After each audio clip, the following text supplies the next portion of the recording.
সাকিব আল হাসান আবারও আলোচনায়। এবার তিনি আলোচনায় bdnews24.com-কে দেয়া দীর্ঘ ইন্টারভিউর কারণে। ইন্টারভিউটা নিয়েছেন আমাদেরই একজন আরিফুল ইসলাম রনি।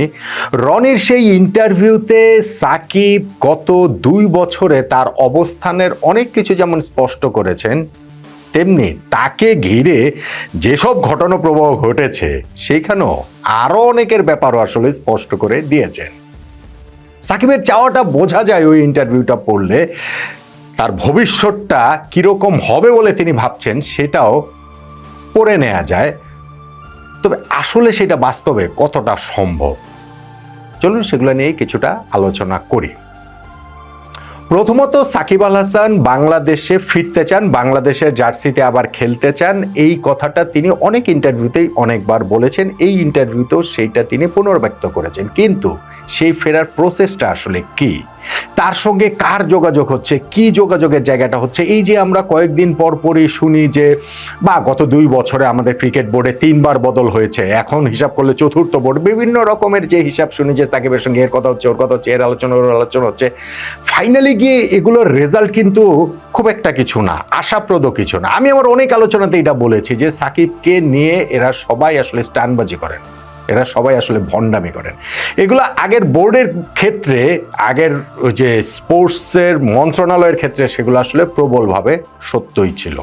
এবং সাকিব এখনও এই মুহূর্তেও যে দাঁড়িয়ে বাংলাদেশে ফেরার বিষয়ে তার যে খুব একটা অগ্রগতি আলোচনায় নাই, সেটাও তিনি ইন্টারভিউতে স্পষ্ট করেছেন। দেখেন, আমি যখন ইন্টারভিউ শুরুতেই তিনি বলেছিলেন যে প্রশ্ন ছিল আপনার দেশে ফেরার ব্যাপারটি এখন কোন পর্যায়ে আছে। কিছুদিন আগে তো বেশ আলোচনা ছিল, সাকিব বলছেন এখন আলোচনা একদম নেই, সব উধাও। তিনি ওটা বলছেন যে আমার সঙ্গে যোগাযোগ করতো বোর্ড কার সঙ্গে যোগাযোগ করতো এটা তো আমার পক্ষে বলা মুশকিল, তারা কিভাবে চেষ্টা করেছে, কি করবে, কিভাবে দেশে আনতে চায় এগুলোই বলতো। বাংলাদেশে তো সবই বাস্তব, সবই অবাস্তব, বাস্তব করতে চাইলে বাস্তব হয়, বাস্তব না করতে চাইলে বাস্তব হয় না। শুনলে তো মনে হয় সবই বাস্তব, কিন্তু কিছু না হওয়া পর্যন্ত বাস্তব না কোনোটি। অর্থাৎ সাকিব আল হাসানের এই মুহূর্তে দেশে গত কিছুদিন ধরে গত এই 2 বছর ধরে নানান সময় যে তাকে ফেরানো, আসিফ আকবরকে নিয়েও প্রশ্ন হয়েছে, আগের বোর্ডকে নিয়েও প্রশ্ন হয়েছে, কিছু জায়গা থেকে হচ্ছে গিয়ে সাকিবের সঙ্গে যোগাযোগ হয়েছে, কিন্তু ফাইনালি গিয়ে তার দেশে ফেরার ব্যাপারে খুব একটা অগ্রগতির জায়গা কিন্তু আসলে নেই। এমনকি এই যে কয়েকদিন আগে একটা ইন্টারভিউ, তিনি আরো একটা ইন্টারভিউ দিয়েছেন কোথায়, স্পোর্টস স্টারে, সেইখানটাতে তিনি যেমন বলেছিলেন না যে এখনকার ক্রিকেট বোর্ড প্রেসিডেন্ট হয়েছেন তামিম ইকবাল, তার সঙ্গে হয়তোবা কিছুদিনের মধ্যেই তার আলোচনা হবে। সেইটাকে আমরা আবার অনেকেই ফুলিয়ে ফাঁপিয়ে এমনভাবে প্রচার করেছি যে সাকিব আর তামিমের মিটিংয়ের ডেট ফিক্সড হয়ে গেছে, এখন তারা আলোচনায় বসবেন, আলোচনায় বসে সবকিছু এগুলো ঠিক হয়ে যাবে। বিষয়টা সেরকম না। সাকিবের ইন্টারভিউতে ক্লিয়ার করেছেন যে তামিমের সঙ্গে তার একবারই কথা হয়েছিল, তামিম বোর্ড প্রেসিডেন্ট হওয়ার পর, সেটা ওই যে ক্যাপ্টেন্স কার্ড দেওয়ার ব্যাপারে, ওইখানে টুকটাক কথা হয়েছে, খুব ইলাবোরেট কোনো আলোচনার জায়গাটা ওইখানটা হয় না। এমনকি এখনকার ক্রীড়া প্রতিমন্ত্রী আমিনুল হকের বিষয়েও তিনি বলেছেন যে আমিনুল হকের সঙ্গে তার কথা হয়েছিল, কিন্তু এখন তিনি ফোন করে এই ক্রীড়া প্রতিমন্ত্রীকে আসলে পাচ্ছেন না, তিনি রেসপন্ড করছেন না। ফলে সাকিবের বাংলাদেশে ফেরার জায়গাটা আসলে একেবারেই অনিশ্চিত, এবং সেইটাতে সত্যিকার অর্থে কোনো অগ্রগতি নেই। অগ্রগতি নেই কেন? ক্রিকেটার সাকিব আল হাসানের জন্য না, সেটা রাজনীতিবিদ সাকিব আল হাসানের জন্য। এবং এই রাজনীতিবিদ সাকিব আল হাসান যে থাকবেন, তিনি যে আসলে রাজনীতিটা করবেনই, সেইটাও এই ইন্টারভিউতে তিনি স্পষ্ট করেছেন। তার বিরুদ্ধে অনেকগুলো মামলা রয়েছে, সেটা হত্যা মামলাও রয়েছে, শেয়ার বাজার কেলেঙ্কারির মামলা রয়েছে, দুদকের মামলা রয়েছে। সেই মামলাগুলো তিনি দেশে আসতে চান, দেশে এসে কোর্টে যেতে চান, লড়তে চান, কিন্তু সেই জন্য যে নিরাপত্তার যে জায়গাটা, সেইটা তিনি আসলে এনশিওর করতে চান। ওই নিরাপত্তাটা পেলে, আগামীকাল পেলে পরশুদিনই সাকিব দেশে চলে আসবেন, এমন কথাও তিনি বলেছেন। আমরা যদি ইন্টারভিউটা একটু দেখি, এইখানটাতে তিনি বলছিলেন যে মাঝে মাঝে দেখি নিউজে আসে যে অনেক সমস্যা আছে, কিন্তু কেউ বিস্তারিত বলতে পারে না, মানে তার নিজের কথার কথা। কেউ যে বললো শেয়ার মার্কেটে কারসাজি আছে, তো সেটা কি 2 বছর ধরে কেউ কিছু প্রমাণ করতে পেরেছে? রাজনৈতিক একটা মামলা আছে, হত্যা মামলা, সেটা তো 1.5 বছরে কিছু এগোয়নি। একটা চেক বাউন্সের মামলা আছে, সেটা একদম বেসিক জিনিস, যদি আপনার ইনস্টলমেন্ট না দিতে পারেন, সাইন করা চেকগুলো থেকে, ওটা নিয়ে ব্যাংক মামলা করে, সেটা নর্মাল ব্যাপার, রিশিডিউল করে যায়, টাকা দিলেই মামলা বন্ধ হয়ে যায়। আমি যে সেটা করব, আমার ব্যাংক অ্যাকাউন্ট ফ্রিজ করে রেখেছে, ব্যাংক অ্যাকাউন্ট ফ্রিজ কেন? হয়তো তাদের মনে হচ্ছে তদন্তের সাথে ফ্রিজ করা দরকার। 1.5 বছর হয়ে গেল, সেই তদন্ত এখন পর্যন্ত পায় নাই। আমার বিশ্বাস কিছু পাওয়ার চান্সও নাই। এখন এই যে সাকিবের মামলাগুলো চলছে, সেই মামলাগুলোর আসলে শেষ কোথায়? এই যে এতগুলো মামলা, এগুলো তো আসলে ফ্রি না করলে তিনি কিভাবে তিনি দেশে আসবেন। ওইখানটাতে সাকিব বলছেন লোকের কথা শুনলে মনে হয় আমার কয়েক হাজার সমস্যা এবং সমস্যার সমাধান করতে কয়েক দশক লেগে যাবে।